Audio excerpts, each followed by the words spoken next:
Assalamualaikum warahmatullahi wabarakatuh. Hordoftoota badhaas Mobile TV jira jirtu akkasumatti arraan tanaas hamma danda'ame yookaan hamma Eid Mubarak isin jechuu barbaadee jira jechuudha. Amma yuutuubaroota beekamaa akka yuutuuba Badee Live yeroo Artifanii Show akkuma beektan isaa wajjin turtii gaariin isin ijaa hamma yookaan turtii keenyaatti kan nu eegees kan haarii achi booda dhuftees turtii amma dura dabarsiree irratti kan hojii jirtus isinumtinuu galatooma isin jenna amma warra amma seeneefis warreen amantaa biraa fudhataniifis ashamaa kafuun isin jenna isin simanna jira isinillee simadhaa isin jenna asumaan warreen maatii kan nyaatanii amma dura nu jajjabeessaa jirtan asumatti nageenya keenyaaf salaamtaan teenya tan jaalalaa tan qonneera gudduma isin jettan qilleensa kan na uwwatee isin biraa adeemtuu isin jenna kanaaf YouTube keenyaaf warreen haaree laatan subscribe godhuu hin dagatinaa warreen haariin amma alaaseen terus sebenarnya jelasin subscribe gue, like, share gue, udah saya bilang ke sini juga berbanyak asmamnya apa aja mah kan Artifanii Show akan mati Badee Live kan drama kartun akan Beckham ya asdua drama kartun akan hedul tidur kan di sini berbeda juga itu karena disetting sini baca ini anam gama kian Eid Mubarak bagi sini ja warna hegere kan aku jadi zakat yang nanti pakai ya amma Badee Live kan Artifanii Show terus sini bersuta amma tu baru kopi kayaknya tumpana tu rapi dong like ini kamu hinda katanya sini ja itin lebasan salam tadi singgah batu.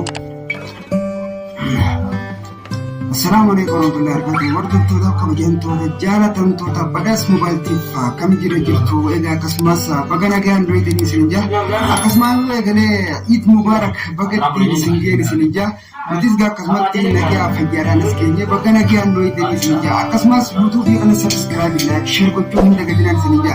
akkasumas YouTube kun waan isin qaba barnootas ta'e akkasumas iddoo bohaartii waa hundaa'u badhaas Mobile TV jalatti argachuu ni dandeessanii isin akkasumas warreen atillee hol kuttee jira gaddeebii rakkaa'oo warreen gartee jalan mala faalu kaa jiru kana guddisiin isin jaa Eid Mubarak baga ittiin isin geeni isin jaa amma gama isaatiin isin dabarsa waan ta'eef nu waliin turtii gariin isin jaa.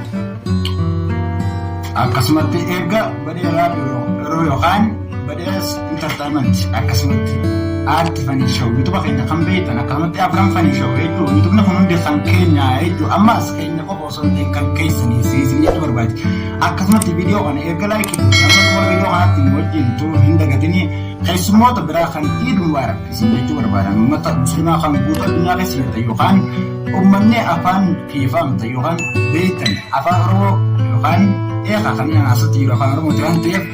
Eid Mubarak baga isin ga'ee isin jaa kan afaan kiyyaan beeksisa waan malaalu jiraatu illee Mubarak kan qabu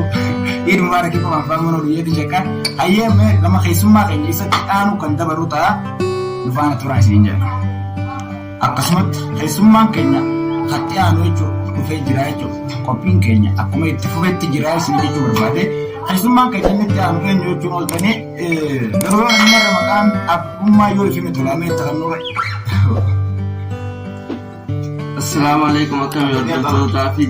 wabarakatuh. Kabajamtoota badhaas Mobile TV baga nagaan eedan isiniin jaa daraan dursee Eid Mubarak baga isiniin ga'e akkasumas anis dammee show YouTube ni riyya baga jiraattan warra achirratti nu hordofaa jirtanis galatoomaan isiniin jaa Eid Mubarak baga waggaa guutuu isiniin deebisan isiniin jaa akkasumas warri badhaas Mobile TV hordofaa jirtanis akkasumas viidiyoo ijoollee waan gadhiisaa jiru like share godhaa jajjabeessaan isiniin jaa baay'ee galatooma. Akkasumatti YouTube isaa kan beektu jiraatellee yookaan kan beektu jiraatellee dammee show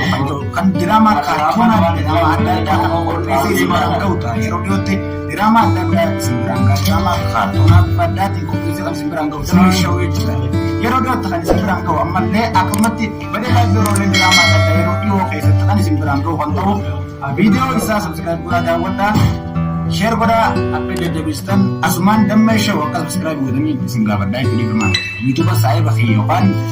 dammee show kan subscribe godhanii isin gaafateetan jira jechuudha asumaan Badee Live yeroo Artifanii Show subscribe godhuu isin dagatinaa qophii adda addaatiin kan ture gurgulee dhufu ta'a jechuudha kanaaf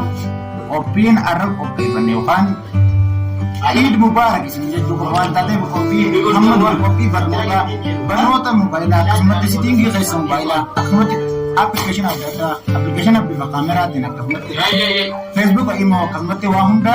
Facebook aku yang Facebook ne barnoota adda addaa feesa qabaa jechuudha. Kanaaf guutuutti hanga danda'amerra hangaan amma dura isin barsiisarra gama booda irratti kan dhufu jirullee jechuudha. Amma dhufaa jira waan ta'eef kana subscribe godhuu hin dagatinaa erga YouTube kana subscribe godhuu booda barnoota hedduu jalaa barataa barnoota seenaa fi hortee Oromoorraa kan baratu as jala jira jechuudha. Kana hunda adda addaan barreesseetiin pilaayiliistii jala kaa'ee jira jechuudha. Pilaayiliistii jalatti yeroo itti barreessu badee laayifii Oromoo achi galaan harkatta akkasumatti Abiraan Fanii Shawuz achi galaan harkatta isin jechuu barbaade. Pilaayiliistii jalatti yeroo jalqaba seentu mata dureen barnoota YouTube jedhu barnoota YouTube kophaa jala jira jechuudha. Akkaataa imeelatti baratanii fi kana fakkaatan kan isa fakkaatan iddoo san jala yeroo seentan jalqaba seentanii viidiyoo takka daawwannaan taantu jalatti isinii dhufaa deemaa jechuudha. YouTube kan hamma xumuraatti kan hojii turaniif galatoomsin jecha hamma qopheessan jedha dhufuu irratti walitti jaalutti assalaamu alaikum warahmatullahi wabarakatuh kan isinii jiru garaas mobaayiltii qopheessan keessan jechuudha. Asuma subscribe godhuu hin dagatinaa turtii gaarii isinii jedha.